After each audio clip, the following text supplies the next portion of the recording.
live from the Coachella Valley. Time for another hour of the desert scene. Art exhibitions to modernism, music festivals to live theater, big screen, little screen, and very little screen. This is the Culture Corner with Bonnie Gilgallon and Brayan Mendoza. Here's Bonnie and Brayan on iHub Radio. And we are back on the Culture Corner, and I just have to take a second to say, I love doing this show, and part of the reason I love doing what Brian's great is that I get to talk to so many great talented people. A lot of them are my friends, but a lot of them I get to know even better with these interviews, and they're all super talented. And we're now joined by one of those, Miss Cynthia Thomas. Cynthia, how are you?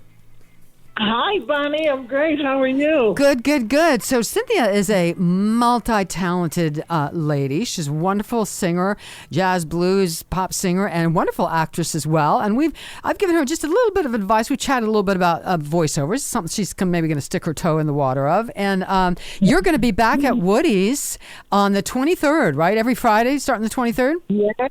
Yes, from 6:30 to 10 every Friday. And so when did you first, how many seasons have you been there? Oh my God, Bonnie, I started in October of 19, okay? And then here comes March, and I had to stop. I was so devastated. Mm-hmm. I had to stop. I was so happy, and everybody was hearing about me and coming to see me, and then all of a sudden it's like everything is closed. I'm like, no. Yeah. It was tough. Now, so let's start from the beginning. Let's go way back. I like to start with people from. So did you start singing as a little girl? Were you singing in church, or what got you started? Oh, God, I've been singing. Coming out of my mother's womb, I was singing. My mother says I'm just singing, but I would do Aretha Franklin when I was 4 and 5. Really? Yes, I was singing Do Right Woman, Do Right, all of Aretha's songs, but I was influenced by Dionne Warwick and, of course, church, too. The sisters used that baby can sing. So just basically, as I've been singing all my life, I'm just a natural born singer. So now are other people in your family musical also? You know what? I found out later, like my mother has a beautiful voice. My aunts have beautiful voices, and my brothers and sisters, but we just never, I'm the only one that really, really just stood out and just really wanted to do something with my. I used to be in talent shows and whatnot. But yes, it is in my family. There are singers in my family. Now, were they supportive of the idea of you making this a career? Oh, God, no. My mother wanted me to be a nurse or a teacher. She said, you're not going to make money singing and acting. So, I just took it upon myself later on when I got growner to pursue it myself. It's like a passion. And if it's natural, you have to do it. I found out I really have to do it. Absolutely. Yeah. So in the meantime, I know a lot of folks that, especially women who did other, they did it and then they kind of stopped for a while, did other things. They got married and had kids, or they did other jobs. And then they finally said one day, wait a minute, I need to go back and sing. Did you do that? Yes. Okay, folks are looking at me that think I'm supposed to be sitting down. You're retired. No, I'm not. I can sing, Bonnie. If I have to lay on the stage, I'll tell them, bring the mic to Ronnie, bring it to her, and I'm going to sing my song. I don't care. I intend to sing until the day I leave this earth. Oh, good for you. So what else did you do along the way? I call them jobs, the other things we all had to do here and there. Girl, I have gone from clerical work to doing nails and just odds and ends, but basically clerical work. And then, I decided, I did nails for about 6 or 7 years, but mostly clerical work. I've worked at like banks and different business offices and stuff, And so where did you grow up and when did you come to the desert? I am from Cleveland, Ohio. Okay. Born and raised. Cleveland, Ohio, and I'm sorry, that's my great-grandmother. That's okay. That's okay. But I moved out here about 30 years ago. I moved to LA, and then circumstances in my life. My husband died and everything, and I just needed to get away. And I moved out in the desert area. I'm out in the Inland Empire. I've been out here since 2015. And what did you know? Did you know somebody out here? What brought you out to this part of California? A gal of mine, a friend of mine, Gita. She said, Cynthia, you need to come out here. It's really nice. And when I first came, Bonnie, when I saw the cows and the horses, I'm like, oh no, I don't want to live out here. I didn't want to, but I had some health issues that I had to deal with. But I met Michael Carr. No, you know what? I met Doug, the guitar player. McDonald? Doug McDonald? Yes. Yeah. Okay. I met him in Burbank. I sang at this little cafe, and he was playing for a gal. He moved to Detroit. I'm sorry, my memory's so bad. It's okay. But I did Funny Valentine with Matt Doug, and I didn't see him until I guess that was like early 2015. And then when I moved out here in November 2015, I met Doug again, and I sat in with him, and Michael Carr was playing saxophone. And so I sat in with them. It used to be the 360. Yes. I think it's called something else. Okay. And so I went in there and sang, and so Michael was like, well, my God, and he kept after me, like, Cynthia, you need to come to Palm Springs. Come to Palm Springs, and just sing. And so he was looking for gigs and stuff, and we would be looking, and he said, you should come. So, because I was sitting in with him at his gigs after he met me. So finally, when he got the Roadhouse, started doing it, which is, he's doing the show again. Yes, on Sundays. And so I would go there on Sundays, and I just got back into it because I had a blues band years ago, and I had just quit singing. And it just felt so good. I was rusty, but the more I did it, the more I wanted to do it. And so Michael Carr is very instrumental in getting me out to Palm Springs. So I was singing up there with him, and then David Ring, my piano player, he came up. I hadn't been up to the Roadhouse for a couple of weeks, and he says, Michael, where's that gal that was singing up here? He's like, you talking about so-and-so? He's like, no. He says, what about so? He's like, no. He said, oh, you're talking about Cynthia. He's like, yeah, where's she? So he said, Cynthia, David wants to talk to you. And David came, and we talked, and I went and I auditioned for Wayne, who owns Woody's, and I got the gig. Excellent. I got the gig, and the beautiful Rose Millette had left, and she went to another venue. And so I was very honored, to sing after somebody like her. So, and I just, Bonnie, I'm so excited to be getting back, to singing and everything. But Excellent. It has been a beautiful, beautiful experience, and meeting all the different gals.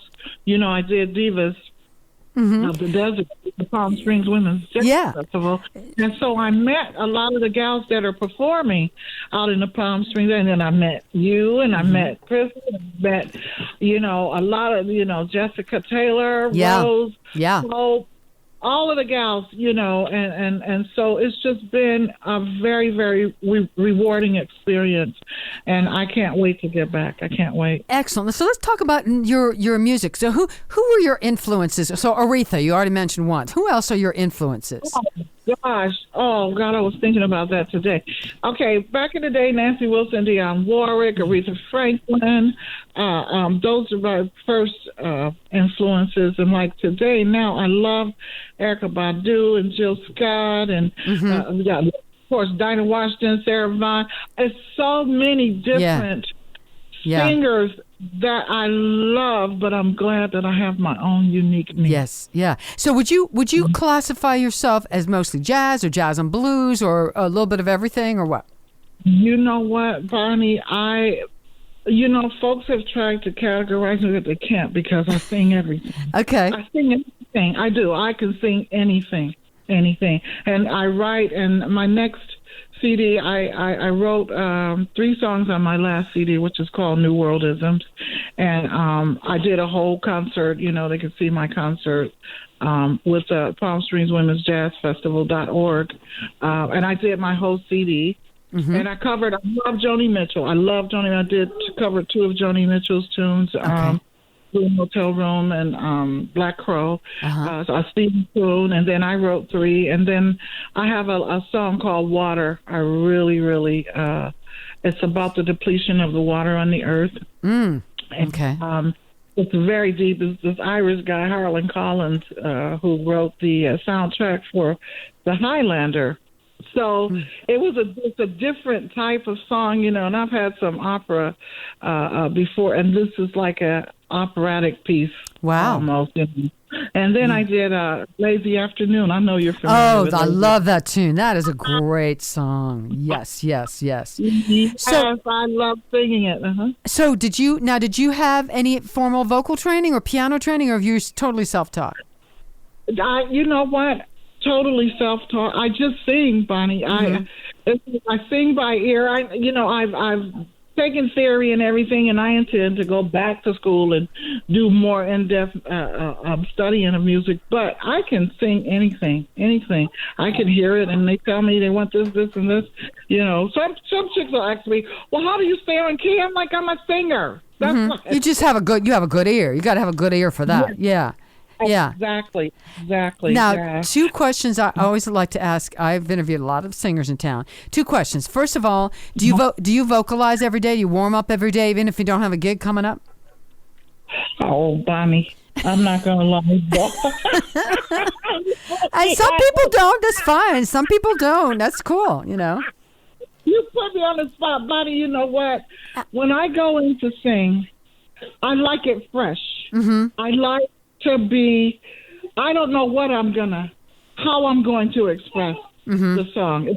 It's like whichever mood I'm in. Okay, I've seen people, I was going to a vocal teacher out in Palm Desert, and I would be so tired by the time I got through vocalizing. Yeah. Okay, I'm like, and somebody told me, you don't need no vocal coach, just go sing. I'm like, okay.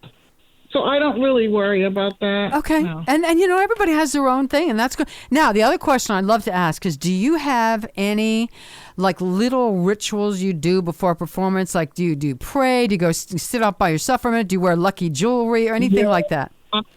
I do go within, Bonnie. Now this part, yes. I gather myself. Like, you know what? As I've gotten older, it's better for me. I go over things in my head. I go over things in my mind and my spirit, and I do ask the higher source to give me the right melodies, give me the right Yeah. For lack of a better word. Yeah. Well, we are running out of time. So it's starting Friday, April 23rd, and then every Friday at Woody's, was 6:30 to 9:30, you said? 6:30 to 10. 6:30 to 10. All right, you got to go see Miss Cynthia Thomas. She is fabulous. Thank you so much for being here. I really appreciate it. I'm going to come out and see you one of these Fridays, I promise. Yay! Thank you, buddy. You're great. All right, you take care and stay safe. All right, we'll be back with more on the Culture Corner in just a minute.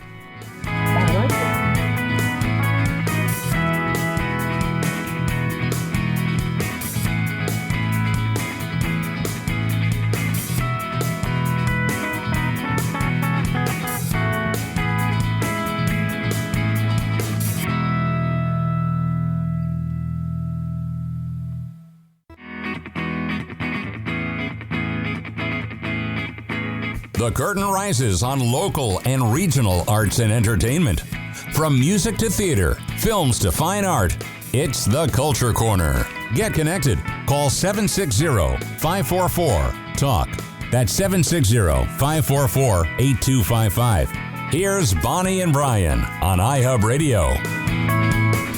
Now we're back on the Culture Corner, and before I move on to the actual news story about Arclight and the horrible thing that's happening to the Cinerama, I do want to say that with movie theaters opening up again, it does seem, with the success of Godzilla vs. Kong, that there is a space, or at least optimism, for movie theaters to be able to actually be successful during the pandemic and for audiences to feel comfortable enough. I went to a movie theater to see Godzilla vs. Kong, and there seemed to be this atmosphere of welcome back, and it feels good to be back. And so a lot of people are doing that. And now, but however, because a whole year has happened where California theaters have been closed and they've been only open every once in a while for a few weeks, and even then you never know when we're going to close down again. It seems that the Arclight Theater chain has finally decided to just forever just close. The Arclight Theater chain has decided to just to close permanently. Same with the That's Pacific sad. Theater chains. And with this, the iconic Cinerama movie theater in Hollywood, California on Sunset Boulevard has to close down. And it is one of the most iconic movie theaters in the world. It is the one... it's just one of those movie theaters that, like, you just know what it looks like just by looking at it. Like, if you remember it correctly, here it is, Bonnie, if you remember. Yeah. Yes. I mean, I haven't spent that much time in LA, but I've seen that. Yeah. And it just sort of became a staple where you go in there and, like, they talk about movies, they bring back movies to do studies on them. They do all sorts of great programming there. And I've been in there a couple times, and it's a great movie theater. So I think it's a shame that it has to close. It is sad. Yeah. And a lot of, like, famous Hollywood people like James Gunn, a director, and Mindy Kaling have all talked about how it's a tragedy and that it's changed their lives. And I wanted to ask you, has there ever been a venue for you, Bonnie, as a singer that has impacted your life that maybe that ended up closed? That ended... Well, I guess that would be a good way of saying it, like that closed. Actually, it was a theater. There was... because I moved here 23 years ago, whatever. I did a show at a little theater called the Top Hat Playhouse, which was on Arenas. It's now a lighting store or something. It's become closed for a while. But I did Best Little Whorehouse in Texas. I was Miss Mona. I was the madam. And it was a wonderful show. It was a wonderful experience. I met the director, Mary Wright, and I became fast friends. We're still very close friends to this day. But it was a great show, wonderful cast. Ted Dawson, who used to be an on-air news guy and sports guy, was the sheriff. He's since moved away. But it was just a wonderful, wonderful show. One very small theater. I think it sat 50 people, 70, very small. It's, very small, intimate. But it was a wonderful show. But it closed. The theater closed. But I have such fond memories of that. Yeah. And it's one of those things where it's like, I think during COVID we're losing some of these great iconic theaters and all that because I feel like in some cases we're just not getting enough funding to be able to sustain these, like there's no bailout for them or anything like that. And there have been conversations about trying to get like an arts bill to try to get these art. Oh boy, I would love to see that. Yeah. Because I think a lot of people in the arts the thing about the arts and the tragic thing about it is that people like to go ahead and say they're not essential, but then they'll watch it but then you'll spend all your time watching it. I was just going to say, I mean, people sometimes say, well, it's not like, a hospital or food or whatever. That's true. However, especially when human beings are going through tough times and difficult times and trauma and emotional, the arts is what they turn to, what saves people emotionally. It's that escape that, they are important. Yeah. And for me, like watching a lot of like these movies again, because like I've always watched classic cinema, but like lately I've done this thing where it's like, since I'm in quarantine, why don't I check out some of the classic cinema that no one talks about as much? Like I go ahead and talk about, let's say, an old Soviet Union movie that came out in the 60s. Why not? Check it out. Like War and Peace, the 8-hour version. And so I feel like when we go to the arts, you can escape and really find yourself in this place. It's so important for your mental health. It really is. And I feel like a lot of times, like, the thing is, though, we'll say it's unessential, but then we realize that it is part of our lives. Like, how many people have subscribed to Netflix during the pandemic? And I was going to say, what people... If we didn't have arts and Netflix and movies and TV and all that other stuff and Facebook... people would have been jumping out of windows all over the place. And like with music too, I think music has really like it just changes your life. Like the thing about music is that you just put it on and you're listening and you walk down the street somewhere and it's just a different experience. Changes your mood. Absolutely. Changes your mood. And like this year I've been really listening to Bernadette Peters and she got me through like the last year because it's just something important about the arts. And so it's always a shame that the arts don't get this sort of like financial support that I personally feel that they deserve. And fingers crossed. And did you hear that Broadway Broadway news, Diana, the musical, is finally they've decided to sort of reopen it later on in December and November, but it's filmed version. So they're going to film it and put it on Netflix. Okay. And it's going to be October 1st. Okay. So I'm actually really excited That should be interesting. I am going to break down and get Netflix, I think. I really am. Because I'm missing out on too much. It's like there's so much going on, and you just got to watch it sometime. But I'm actually curious to see how this Diana musical is going to do. Yeah, be interesting. But we'll have to talk more about that in last segment. Yeah. Coming up, next segment, we've got my buddy Ron Celona, Artistic Director of CV Rep, on what's going on there. We'll be right back.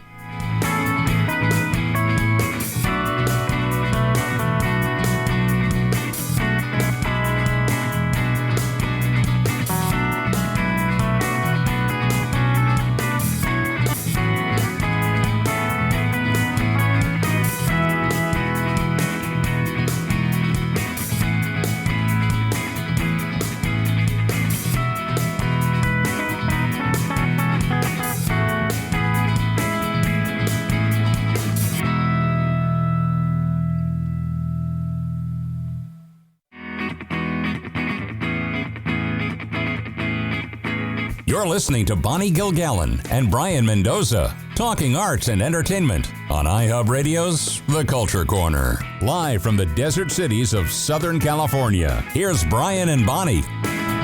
And we're back on the Culture Corner, and now we're joined by a buddy of mine, known him for years, and he's just done such great things with theater in the Valley. He's the Artistic Director of CV Rep, Ron Celona. Hey, Ron, how are you? Uh-oh. Doing good. There he is. Okay, sorry, didn't have your mic up. So tell me what's going on at CV Rep. I mean, this has been a tough time for everyone, but particularly theaters, live theaters, and CV Rep. Absolutely. Now that you're in this beautiful building that seats a lot of people, so it's been challenging for you. So what are you guys doing over there?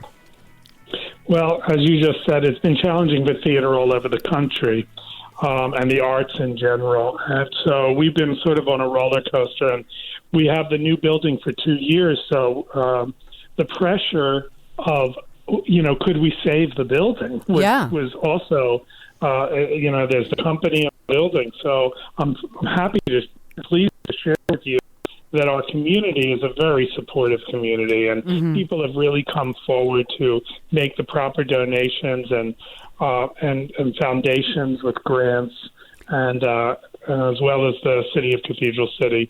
And so we feel really blessed to say that we're going to come back strong. Yay! Our goal is to open the new season in November, and like a regular season.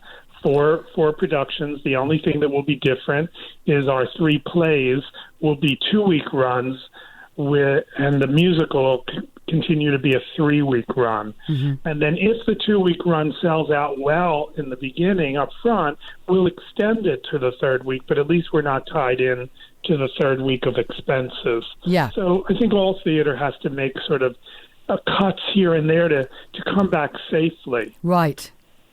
One of the testing grounds for a live audience will be, because the state of California is now allowing that. With percentages, and if people are vaccinated or not vaccinated, there are different rules, all of that. But we're going to come back with 4 classical music series, and they'll just be once a month. The first time we'll let an audience in will be June, so it gives us enough time to prepare for them. But we will also do that in social distancing in the audience. We'll probably do it at a smaller percentage than what's legally bound.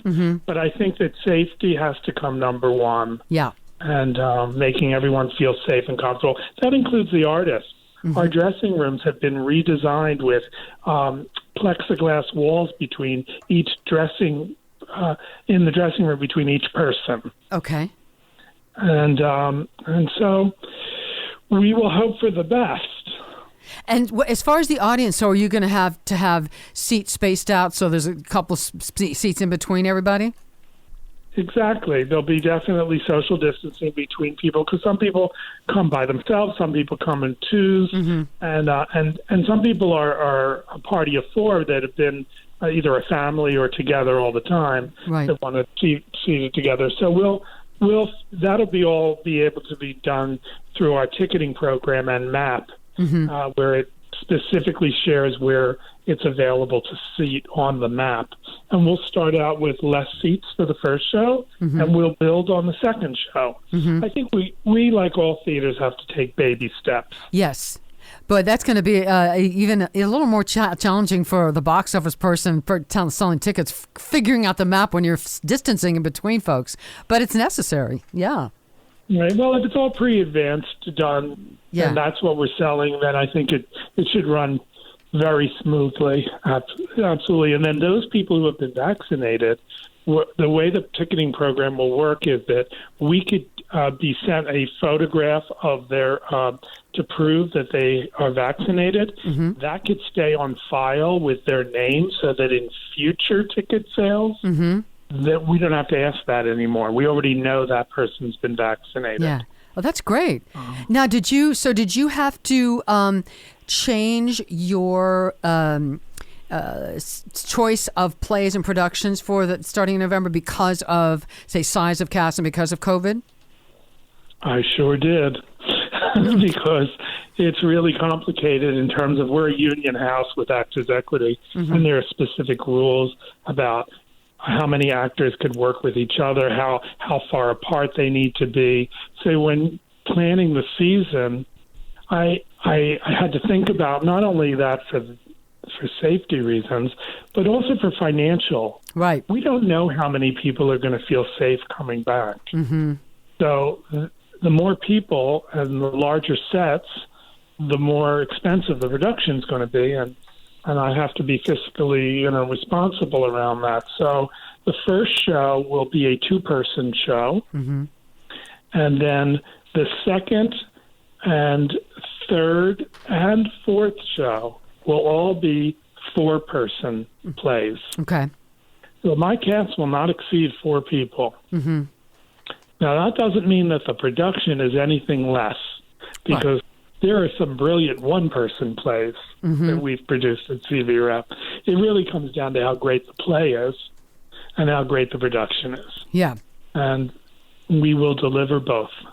And now, are you directing all the plays this season coming up? No. I'll direct the first play. Then the second will be by Joanne Gordon, who has directed 3 or 4 plays for us already. Then the musical I'll direct, and then the last play will be directed by Michael Matthews, and he directed one of our previous plays as well. Okay. Now, do you? I don't know if you're ready to announce, but what's the musical? Or are you not ready to announce the season yet? Well, we're going to announce the season the first week of May. Okay. So I'm going to leave that to everyone's anticipation. Okay, sounds good. So how have you, Ron? I mean, every human being has been challenged by this COVID thing, but to be somebody running a theater, and a theater of that size and that beautiful building, but that's expensive, how have you kept your sanity in this last year? I would have to tell you I've been on a roller coaster. I think that there are definitely good weeks and bad weeks, and I think that that's true of my colleagues as well. Other artistic directors that I've friends with and have spoken to. And that's part of that is we had to change gears last April and go into a virtual world. So we have been doing virtual programming every week on Thursday nights. It's called Theater Thursday. And there's a different show every Thursday night on Zoom. People register on our website at cvrep.org. But it's been exhausting and challenging to create virtual programs every week when that's not what we signed up for. Right. So it was I had to learn how do we even do that. The artists had to learn how to do that. And you think about it, if we're doing a stage reading of a play, the actors get no audience. So everything, an audience plays such an integral part in an actor's performance. Of course, yeah. So they're getting no feedback from their computer screen. Right. Doesn't applaud for you, yeah. So when they don't, or a laugh, or an ooh or an ah, they're getting nothing. So everything that they have to imagine. So it's been twice as hard for actors. Yeah. And that goes for cabaret singers or any of the programs that we've done. It's definitely a challenge. We have 3 more left, and then we will bid adieu to virtual programming. Theater Thursday will end on May 6th. Okay. So the next 3 weeks, beginning next week, will be the 22nd, is a stage reading called The Golden Fleece by A.R. Gurney. Okay. It's based on the Medea by Eurydice. Yeah, it's going to be a pretty fascinating modern version of a 431 BC play. Okay. All right. And so that's going to be a really interesting piece that I think people will really enjoy. And then on the 29th of April, we're partnering with an organization here in the desert that a lot of people don't know about. It's called Brothers of the Desert. Have you heard of them? That sounds vaguely familiar, but I don't know why. So, well, I recommend having them on your show. Okay. They're a terrific group of men. They are basically a gay men's group that are specifically men of color. Oh, okay. So, and specifically African American men, and they have many members of their groups that are so talented, writers and actors, and in many fields, health field, every field. But they pulled the members of their organization that are writers and actors, and have created an original performing arts piece that's based on poets that are famous African American poets. Excellent. Through our times, and I'm excited to present this wonderful piece with them. And then we're going to end in a bang in May 6th with a legendary actress, Chita Rivera. Are you kidding? Oh my gosh, that's great. Isn't that shocking? Love it. She's going to be coming from New York via Zoom, and she will be interviewed with Raymond Del Barrio, who is an artist who's worked with her. He's a choreographer, a director, and singer-dancer, and he's now living here in the Coachella Valley. Super. So this is how we basically created that closing show, is that Raymond and Chita will interview each other for an hour on Zoom. I love it. We have a couple more minutes left, Ron. So do you foresee, I mean, maybe this season, maybe not, maybe future seasons, I'm imagining that there are people out there now, as we speak, either writing or who have written plays about this COVID experience. I mean, what this has been like in the last year. So do you anticipate down the road maybe presenting something like that, if you find a good one?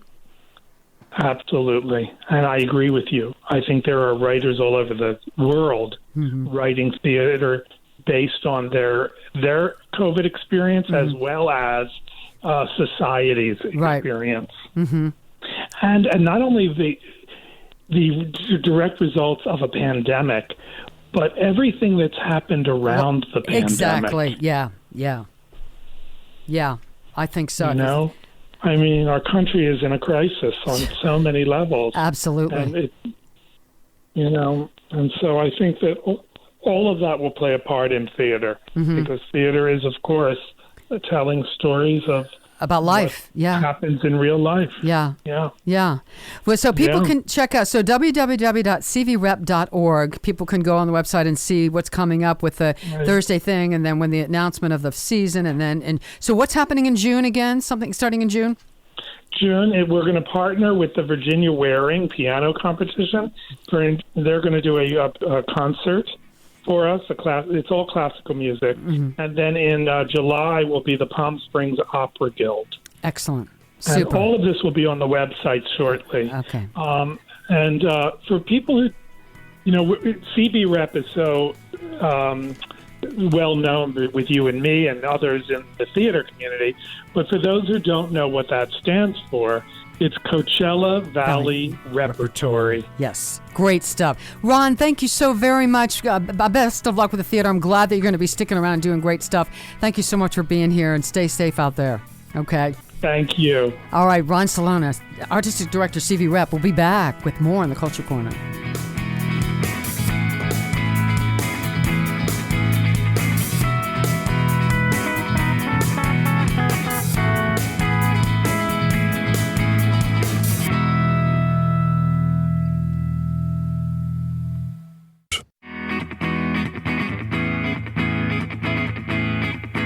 You're listening to Bonnie Gilgallon and Brayan Mendoza, talking arts and entertainment on iHub Radio's The Culture Corner.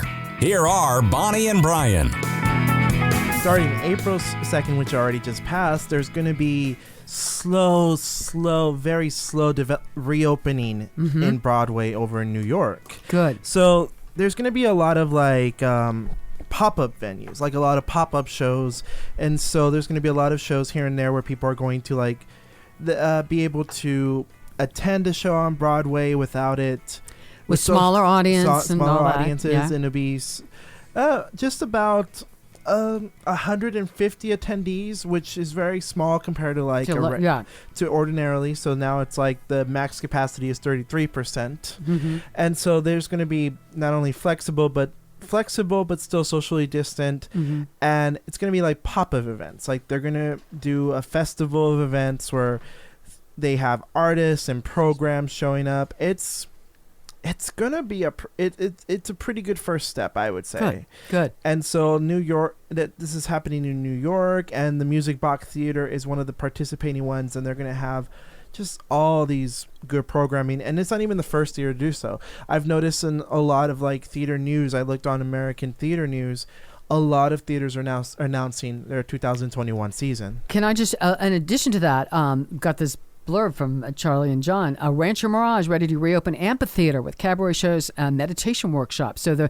big amphitheater in Rancho Mirage is going to open up starting, let me see where it says it start in May and June. Some Saturday night shows in May and June. So look for that. But that's really exciting. So it's an outdoor amphitheater, so that makes it easier. But that's great that that's going to start up too. And the thing is, now that you're performing again, can you tell us a little bit about how it feels to just be able to perform again? Fabulous. I mean, I've been doing the live streams from your living room and from Frankie's, which is great, but it's not the same as having live people, seeing you. But we're doing, it's safe at Runway. There's a little patio, so most people are on the patio. Couple tables right inside the door, but spaced out, and our little stage is about 10 feet away. So we're feeling and only a certain 30 people, certain number of people. Would you mind reminding the audience about the event if there's still tickets? And yes, I'm not sure. You better do it now. Call up Runway. It's called Bosom Buddies with myself, Bonnie Gilgallon, and Siobhan Velarde. And let me see. Of course, my phone number's cut off. But it's Runway Bar and Restaurant in Cathedral City. Check it out. You can also buy these tickets online, so you'll be able to get them. And you better do it online. Don't shop at the door because we're almost sold out. So. And the thing is that it's much more affordable if you pre-order. It's $20, and you'll get a pretty affordable meal too, separately, of course. Yeah, but really, very affordable food. The food's good. The bartender's friendly. It's just a fun place. It's a fun show. Mark Caney, who's our pianist, is wonderful. So, check it out. If there's a couple tickets left, snap them up. And I think the thing to consider is that I like the fact that after a year, I think we're slowly coming to terms with the fact that we're good with doing theater. It's just that we have to be careful, and also just come up with creative ways of doing it, like pop-up shows and like Ron said, baby steps. Take baby steps and be creative, and there's ways to do it. You just have to be smart. And I was going to ask you, when you did the live streams, was there ever a moment where you felt like that was a good show? It's a shame that I didn't have an audience for that. Well, I mean, there's some people did watch on Facebook. I mean, you could see when people watched and made comments. So there was always a few people, but they weren't live in front of you, and so you don't really know totally how many people saw it. So. I guess what I meant was like a physical audience. I know that you have an audience online. No, it's different. It's like Ron said, if you're a performer, whether you're a singer or an actor, you feed off the energy from an audience. That's true. Absolutely. And not having that makes it real different. It's true because I remember when I used to do some performance for a theater company. I wasn't in a theater company, but I helped out with something, and I did improv. It's a little different when you're engaging with an audience and kind of hearing their laughs, and you're kind of hearing what they're liking. Absolutely, it's huge. It's different, and so I'm glad that I was going to say movie theaters, but I guess them too. But like theaters, live theaters, mm-hmm. they could actually have that audience. Mm-hmm. And I feel like in a lot of ways, like I think they have the ability to be safe now. Mm-hmm. Not a year ago, but now. Yeah, now because first of all, we've gotten the numbers down, we've gotten hospitalizations down. Vaccine. I think like half of adults are now been vaccinated already in this country, and people. So now we're in a situation where you can take those baby steps as long as you're being smart about it, and it's not either or. It's not just shut everything down and we're all in prison, or we're all out 50,000 people jammed on the beach. There are shades of gray, and that's what we got to do. Okay, so now to end our hour. Happy news, yes. Happy news. So Dick Van Dyke has decided to do something really nice, just something really pleasant. So there is a Malibu Community Labor Exchange. It's a nonprofit organization in Malibu, California, in which people go in there to try to get work or get financial support when they're out of the job, because a lot of people have lost their jobs. A lot of people, yeah. A lot of people, not just performers, but like everyone has lost their job to some extent. And so even though he didn't have much publicity to do it, somebody said that he went to the line outside for the nonprofit. People standing in line trying to get jobs, find jobs. And he started handing out money. He just pulled some money out of the ATM and started handing out bills to people. God bless him. And I think it's so wonderful because he is an example of someone who's very friendly on screen, mm-hmm. also reflecting in person. Walking the talk, yeah. Somebody that comes across, I've never met him in person, on screen in an interview, just being, very real, down to earth. And that's what, and you think about, and then you stop and think about a lot of celebrities who've got all kinds of money could also be doing that.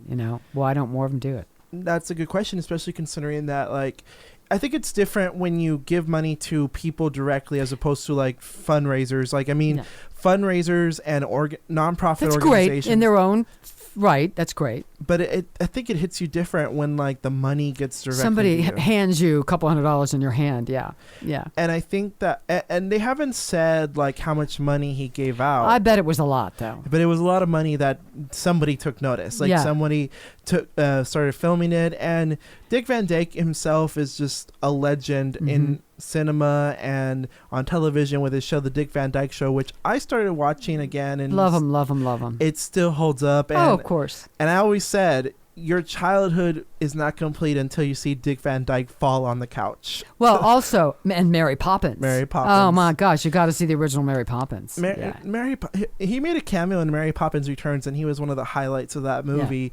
Yeah. But I think the original Mary Poppins, I think people lovingly make fun of his accent in that movie, but I honestly can't picture that character with a real British accent. No, he was great. He was perfect for that part. Yeah. And I think that I think it was a good decision that the accent was made the way it was, mm-hmm. because it sounds so friendly mm-hmm. and sweet. And I think there's something charming and otherworldly about that accent. I don't know. That's my defense for it. That's a great description. That's a great description. All right, Brian. Yay. Another show in the can. Thank you so much to our guests, Leanna Rogers and Cynthia Thomas and Ron Celona. And thank you guys out there for listening. We love talking to you each week. Stay safe. And we'll see you next week. See you next week, and stay safe and watch something great. Listen to some great music.